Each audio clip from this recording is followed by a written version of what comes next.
All right, good afternoon, everyone, and welcome to the 2019 Sloan Sports Analytics Conference Competitive Advantage Talks presented by Ticketmaster. My name is Philip Tu. I am a second-year MBA at MIT Sloan, and it is my pleasure to introduce our presentation today. If you build it, will they come? Driving value from fan experience, brought to you by Deloitte. Please join me in welcoming our speaker, Sam Ebb, Senior Consultant at Deloitte, to the stage. Thank you. Great. Well, thank you all for coming out. Excited to be here today to talk to you about the fan experience. The subject of this talk is going to be the results of a big survey that we put on earlier in the past year on the fan experience. So we had 15,000 people who are sports fans within the US take the survey across 8 different major leagues to learn what people cared about when they're coming to a stadium, when they're going through the broadcast and streaming media experience, when they're going through the year-round engagement cycle, even when the team is not playing, and of course esports. So the focus for today is the stadium. So we're going to start with what's pretty close to an actual quote from the Field of Dreams, which coincidentally came out 30 years ago. If you build it, they will come. So the question we asked, if you build it, will they come? And the modern fan today, we wanted to know, what is it? What is this it that will bring them to the stadium? And in the changing demographic landscape that we see among our fans, who are they? So who are they today? And if we look back at 1989 when Field of Dreams came out, you had a much simpler stadium. You didn't have all the technology. You didn't have all the bells and whistles. You didn't have AR and VR. You had, as you can see from the image here, a smaller video board. You had concessions. You had a different setup of where the seats were in the stadium. The premium options weren't what they are today. And it wasn't just the stadium that was different. It was the competition that was different. The competition was radio, was not your 4K HD TV feeds. It was your dial-up internet access. So for me, when I was growing up as a sports fan, I was reading about the stats every day in the newspaper. And my family jokes that's how I learned to read. But today, you can find that on the push notification that comes through to your app on your phone. It's a much more real-time experience. So there's a different type of competition from 1989 to today. And you see that in that people are going to different types of entertainment as a replacement for sports. So in our survey, we found 41% of the people cited other forms of entertainment outside of the sports industry as a whole as a reason for why they're not consuming sports. 80% when they're in the stadium are using their phones, so they're dual screening. So you're not just trying to engage them with the product that's on the field. You're trying to engage them through the breaks in the action, through the different attention span that you have in your fan base today. And 90% of the fans are engaging with teams digitally. That wasn't the case 30 years ago, of course, in 1989. That wasn't the case 5 years ago. So you've got this change. You've got stadiums where you're building in Wi-Fi, you're VR capabilities. You're building in new gamification options, and where that goes with the recent sports betting legislation. There's new options that come through all of the different elements of the stadium experience.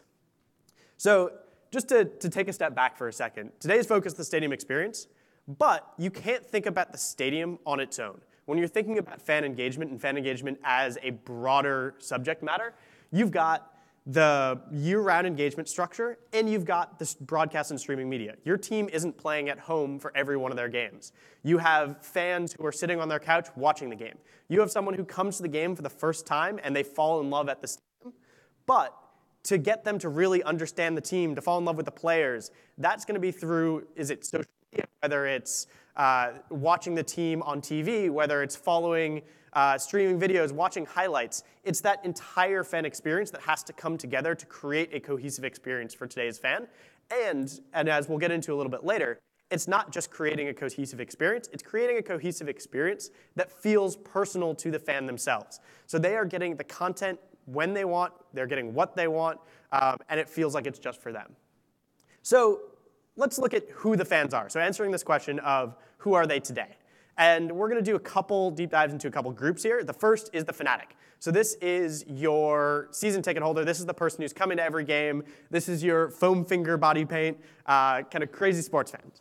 And there's some really interesting points that you get here. 33% of these folks identified themselves as techies. And that may not sound so high, but that's 1.5 times any other group. So those are the people who are the first adopters of technology. And you can think about what that means for how you're designing the experience within the stadium.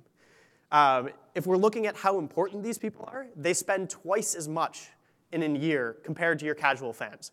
So as you're thinking about what is the value of creating new fanatics and moving someone from a casual fan today to a fanatic down the line, the revenue opportunity there for teams, for leagues, for brands working in the sports space is huge. The NFL is kind of your leader in the total number of fanatics, but there are different nuances here as well. Fans of the NBA and WNBA, the fanatics are the most satisfied with their fan experience. The MLS fanatics are younger, where NASCAR fanatics are older. The NHL fanatics are the highest income of the different groups of fanatics. So there's a lot of nuance that comes by league, and of course, as we get into it deeper, by team, as you're thinking about who are your fanatics and how do you engage them in the way that's going to be most meaningful. Now, it's the big differentiation here isn't just on fan type. It's also in the changing demographic landscape, who are the fans today? So you have the millennial. They're coming in and they spend 60% more on streaming games online compared to your boomer on the other side, who is going to spend the most on your TV and cable subscriptions. The Gen Xer, who is, you're thinking they're probably the ones bringing their young family. They're the ones bringing you as you fall in love with the game. They spend the most on game and match tickets in a year. And the millennials, of course, are the highest percentage of techies that we found across any of the groups. So again, as you're looking at your Gen Xer today is the sweet spot for the spend, but the millennial, as you're thinking about they're coming into the late 20s, early 30s, those are the people who are coming into the more consistent income, who will be your big spenders on sports games, on tickets, on merchandise, on streaming, on every part of that ecosystem for the next 50, 60, 70 years. So as you're thinking about stadium investments and the upgrades and ways you're going to create your stadium, these aren't things that are going to last for a year or two. They are going to have to last for 5 years, for 10 years, as you think about who are the fans going to be, not just today, but in the next few years as you go down the line. So as we think about what we do for these fans themselves, it's a journey, and it's a journey that starts from before you buy the ticket, from when you're sitting at home and whether you're buying that ticket 3 months in advance, the day the presale opens, or whether you're the person who's sitting for the deal and looking for the secondary market 5 minutes before tip-off or kickoff or first pitch. You're going to the stadium and you're buying your jersey so you can show up and fit in with the other crazies in your section. You're downloading the app and making sure you know how to get around in the stadium. You're visiting the arena itself. Then you get to the pre-event. You're coming in, you're tailgating, you are getting dinner or a beer with friends, you are finding your seats within the stadium. You're entering the stadium, scanning your ticket. So there's pain points throughout each part of that process. And then you've got the event itself. And this is kind of the highlight where you're thinking the game is happening. The big focus is on everything that's happening on the field. And that's true. But there are other elements that come into play here too. You're competing with the home where you've got your hot dog that you can make yourself and a beer that you can get 6 for the price of 1 in a stadium. You've got the atmosphere of everyone around you. And are you sitting in a place where you're surrounded by fans who are also cheering, or surrounded by fans who are kind of sitting looking at their watch and waiting for halftime to come? You've got the breaks in the action, whether it's between timeouts, between halves, where there are other forms of entertainment that, especially with the changing attention spans of fans, there are all of these times when you need to engage them and keep their attention. Then you've got after the final buzzer, after the game ends, when you're sharing memories, whether that's social, whether that's with your family and your friends. You're looking back at the game highlights and the stats. You're thinking about what it would take to get you back to the stadium in the future. Is it your favorite team came in from the road and you got to watch them this time? Or was it you just wanted to go and check out a game and it was your first time in? And you're also exiting the stadium itself. You're physically leaving the venue and saying, do I want to go do something else? Is there something in this area that's appealing to me? So we'll get a little deeper into each one of these as we go forward. But we wanted to share some of the interesting results from our survey. So there's a lot of data up here, but what stands out is there's 4 big buckets. So the first one is what we call the core 4. And these are the ones, and you can see they're way up in that top corner. And actually, before I get into this, let me tell you what we're looking at here.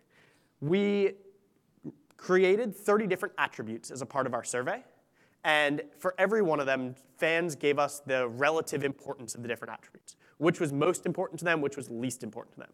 And we were able to then rank those on kind of what for across the whole fan population do people care the most or the least about? And then we also ask, how satisfied are you with each of these attributes?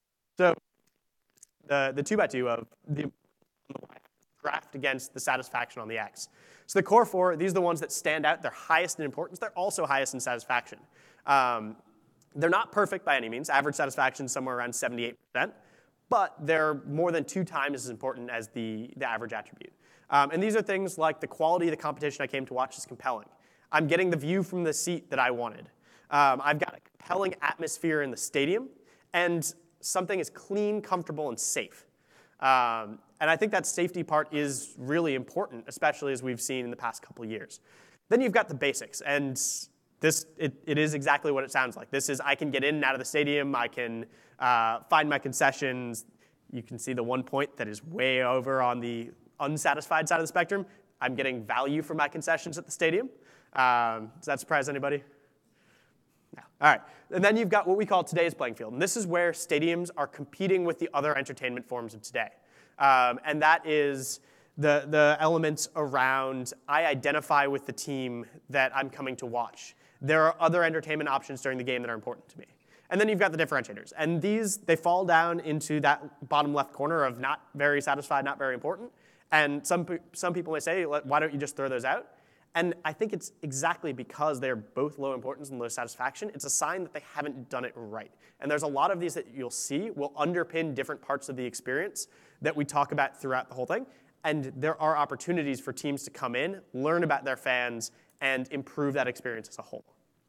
So let's dig a little bit deeper into the core four. So this is the atmosphere, this is the safe, comfortable, clean stadium, view that I expect, and I've got competition that's high quality on the field.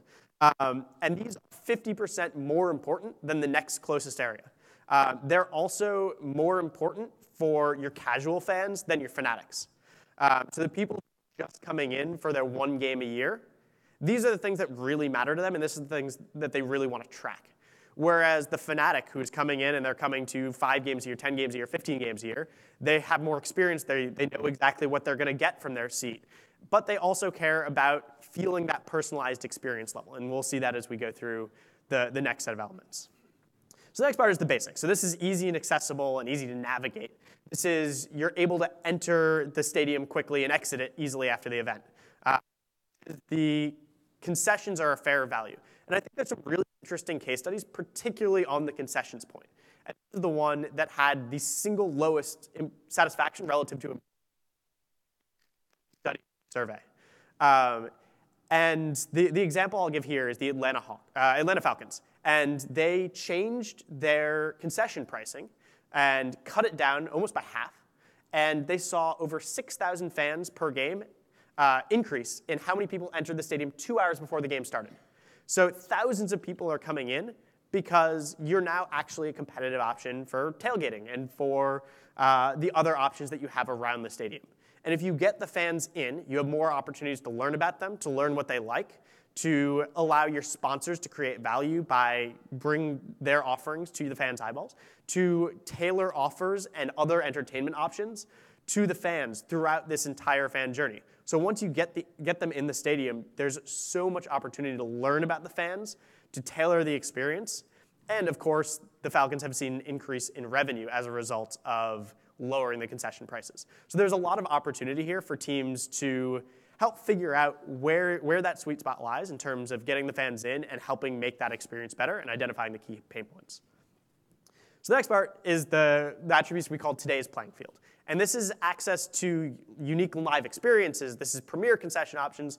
But the one that really stands out and stood out for us is the attribute fans identifying with the team they're coming to watch. This was the attribute that was the 5th most important overall. And for boomers and Gen Xers, it was the 5th most important.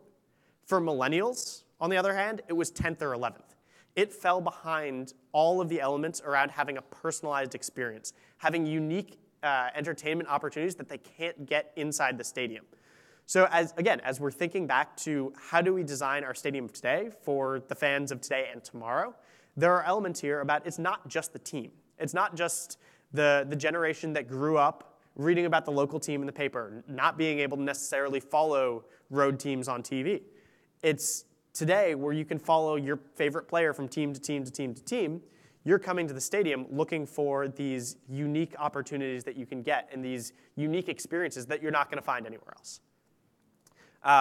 This is a key area where you see a much higher satisfaction among fanatics with the unique stadium experience. So there is something here that teams are starting to successfully target the people who are in the stadium most, but there's significant opportunity to grow in this area. And the last group is this differentiators group. And this is mobile device entertainment. This is staff remembering your preferences when you come into the stadium. And as you think about what we've gone through before, personalized experience, we are going to give you unique opportunities. The elements that fall to the bottom here around mobile, around staff remembering your expectations, there are abilities to enhance and enable the interactions to generate these unique experiences through mobile and through different elements of the journey and knowing who that fan is and bringing in that data, whether it is through logging into a mobile app, whether it's geofencing within the stadium, whether it's looking and integrating with your sales and CRM platform to bring all this data into one place and create a comprehensive view of who your fan is.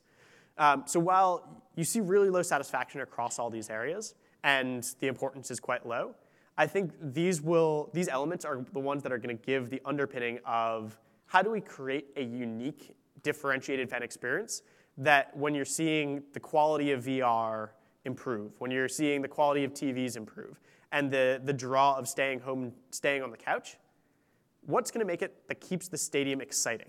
And it's the product in the field, of course, and that ability to be in a live, exciting atmosphere along with fellow fans, but it's also having access to these opportunities that are unique and different. So while this journey is true for fans broadly, and we've gone through a couple of differences across age demographics or fan types, there's more we want to learn, and there's more that we think teams should want to learn. We want to know which fans are at which games, in which seats, wearing which jerseys, eating which concessions, and cheering on which favorite player. But why is this important to us? And this is important because it can drive revenue opportunities. So knowing your fans drives engagement. You're able to catch the fans' attention by sending them the right offer, the right highlight at the right time. You're able to delight the fan in the venue by offer to the a exclusive mascot meet. You're able to delight the millennial with a couple dollars off their beer. You're able to delight the group of people traveling, going to the game with their business colleagues with an opportunity to have a certain specialized set of concession options that match the group that they're coming in with. And then you're able to keep the fans' attention. So it's not just getting them and making them fall in love at the stadium. It's keeping that attention and keeping that relationship growing throughout the rest of this engagement cycle. So this is through the rest of the broadcast and OTT cycle and the year-round engagement. And you're nurturing this relationship throughout so you continue to learn about who the fan is and what they like so that when they walk in the door to the stadium, it's not just a ticket barcode that gets scanned. It is a person that the team knows who they are. So the value of this is it can create revenue growth opportunities through both existing sources and new revenue streams. So the first, you can sell more tickets. As you're getting to know people and you're moving them slowly from a casual to a fanatic, the fanatics are attending 67% more games a year. You can increase spend. Fanatics on game tickets alone are spending 175% of what the casual fans are. You can increase the sponsor value. So if you think about that discount on a beer, you're allowing potentially a sponsor to come in and target an offer to a very specific group of fans in the stadium. And that level of micro-targeting is something we see in retail and other industries, and something that can drive significant value in the sports industry. And then you can grow the brand value through all of these different things we just talked about. Aside from that, you can develop new streams. You can monetize fan data. So complete data records we've seen in other industries are worth up to $100 a piece. You can also monetize that internally through some of the advertising opportunities I was just talking about, through your sponsors, through your partners. You can develop cross-selling opportunities. Again, something we've seen done very successfully in other industries, where you bring in outside partners, whether it's apparel, whether it's sports brands, to identify opportunities for affiliate marketing. Or you can explore real estate. And this is something some of the major leagues have started to do really well, where it's not just the stadium itself. The stadium is part of a broader ecosystem in the surrounding area. So it's not just you're coming in to watch the game, you're coming in to have a meal, you're coming in to see a movie, you're coming in to hang out with friends, all in this connected area where all of the options are tailored to the group of people that will be coming to that game. And the last question is, so how do you do this? And I'm not going to get into too much depth here, in part because we only have limited time, but developing a technology layer within the stadium that allows you to track fans are as they come through every step of this fan journey, to learn about them, to allow them to share information with you, so you can better create an experience that both benefits you, as it allows for revenue growth opportunities, but also benefits the fan as they have more opportunities to have enjoyable experiences in the stadium. So I'll leave it there for the last 5 minutes and take any questions. Yeah, in the back.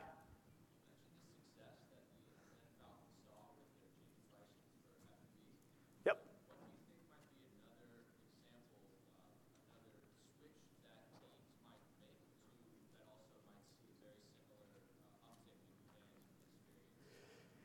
Yeah, so I think one thing that we're looking into is targeted fan activations in the stadium before the game. So what some stadiums have done, and actually I think it's the new Real Madrid stadium is a good example of this, is they have an esports lounge and a golf simulator in the stadium. So what are the entertainment options that you can provide the fans in the stadium to make this a broader experience where I want to come into your stadium 2 hours beforehand, 3 hours beforehand, and find ways to keep myself entertained, have fun as part of this broader stadium and fan experience. So I think that's one interesting example of what are some other experiences that you can add that allow people to tailor the broader stadium experience to themselves and to their interests.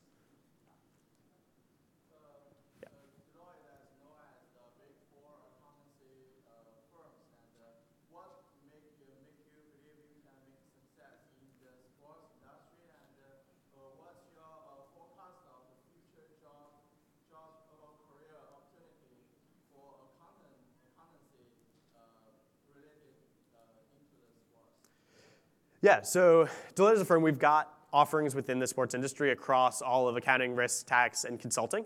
So a lot of what I've been talking through here is what our consulting group has been working on in terms of how you can develop technologies and different elements of the fan experience, the fan technology, the customer data. So you can come in and work with teams. We can work with teams, leagues, governing bodies across the breadth of the sports spectrum to create value for fans and for teams. Yeah. There's a ton that stadiums are doing, like building gondolas, and you're becoming Disneyland of the sports Yeah. world. But in your research, was there anything about that drawing away fanatics? Because there's all these maybe like frivolous premium experiences, and it kind of takes away from the engagement. Yeah, so I think it's a really good question. The question was, you've got all these ballparks that are building in all of these massive different experiences. Does that take away from the fanatic experience? I think that's a really good question. I think it depends on the experience, depends on the fan base, and depends on the team. But a key thing you can see here is fanatics really care about the personalized. So does it feel like it's just for me? Does it feel like it's targeted for what I want to do? And that really comes down to, do I know who my fans are? And once I know who my fans are, I will know if our fanatics will love a gondola, or if they're going to think that's really, really silly, or if they're going to love a certain pregame ritual that we do every single game, and if that's an indispensable part of the fan experience, and your fanatic walks out of the game and says it's not a Team X game without something. So you can figure out what of those experiences really matters by really getting to know who your fans are and what they're gravitating to, and what they're doing as they go through this entire journey throughout the stadium. Yeah, over here. How is Deloitte helping your clients experiment with these ideas before launching them full scale? Yeah, so we are sitting down with teams and leagues and saying, we want to work with you to figure out, to help learn collectively about your fans. And that's the first step, is figure out who these fans are. And that's a collaborative effort of building out that data. And we've got data that we use in our retail space and across other industries that we can say, we've got these test cases, and they're not going to be exactly correlated to what you'll see in sports, but they'll give you a good idea of what some of these things could look like. So it's the balance of working in sports and having that experience there, and what we can bring in from the other parts of. Yeah.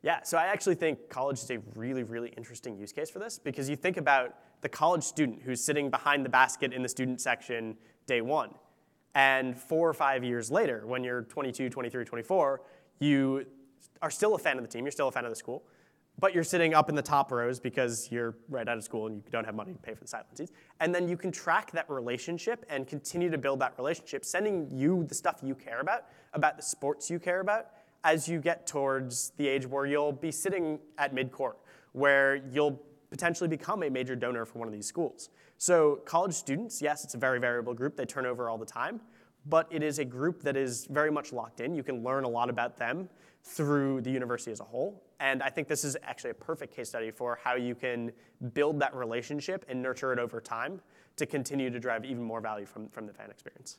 I think I got time for one last question. Yeah, in the middle.